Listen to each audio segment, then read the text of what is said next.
ಎಲ್ಲರಿಗೂ ನಮಸ್ಕಾರ. ಜಯಂತಿ son of Jayaraj ಅಂತ. ಜಯರಾಜ್ ಸರ್ ಬಗ್ಗೆ ನಾನು ಸಣ್ಣವನಿದ್ದಾಗ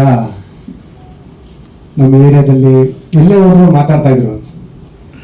ನನ್ನ ಕಿವಿಗೆ ಬೀಳ್ತಾ ಇತ್ತು, ಆ ಅಪ್ಪನ ಹೊಡೆಯಕ್ಕೆ ಬೆಂಗಳೂರಲ್ಲಿ ಯಾರು ಹುಟ್ಟಿಲ್ಲ ಬಿಡ್ರ, ಬೇರೆ ಕಡೆಯಿಂದಾನೆ ಬರಬೇಕು, ಬಂದ್ರು ನನ್ನ ಮಕ್ಕಳು ಅಂತಲ್ಲ. ಇವಾಗ ಕಿವಿಗೆ ನಂಗೆ ಬೀಳ್ತಾ ಇತ್ತು. ಮತ್ತೆ ಅವ್ರದ್ದೇನೋ ಒಂದು ಆಪರೇಷನ್ ಗುಂಡು ತೆಗೆಯೋದು ಆ ಥರ ಎಲ್ಲ ವಿಷಯಗಳು ಮಾತಾಡ್ತಾ ಇದ್ರು. ಅವ್ರ ದೇಹ, ಅವರು ಪೈಲ್ವಾನ್ ಆಗಿದ್ರಿಂದ ಅವ್ರ ದೇಹ ಅಷ್ಟೊಂದು ಸದೃಢವಾಗಿತ್ತಂತೆ. ಸರ್ಜರಿ ಮಾಡ್ಬೇಕಾದ್ರೆ ಎಷ್ಟೋ ಇಂಚು ಮಜಲ್ ಚೆಸ್ಟ್ನಲ್ಲಿ ಇತ್ತಂತೆ. ಅದನ್ನೆಲ್ಲ ನಾನು ಕೇಳಿದ್ದೆ.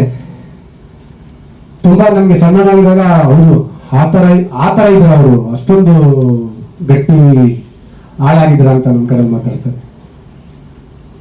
ಅವ್ರ ಬಗ್ಗೆ ಅವ್ರಿಗೆ ನಾನು ಕೇಳಿದ ಮಾತ್ರ ಹೇಳಕ್ ಇಷ್ಟಪಡ್ತೀನಿ.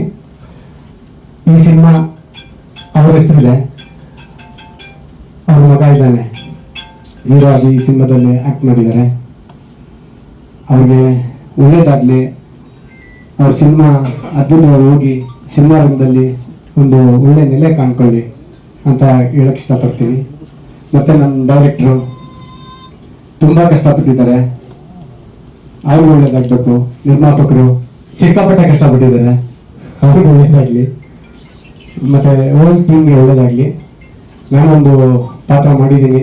ಈಗಾಗಲೇ ನಾನು ಒಂದು 2-3 ಸಿನಿಮಾದ ಕಂಟಿನ್ಯೂಸ್ ಆಗಿ ಮಾಧ್ಯಮ ಮಿತ್ರರ ಮುಂದೆ ಕಾಣಿಸ್ಕೊತಾ ಇದ್ದೀನಿ.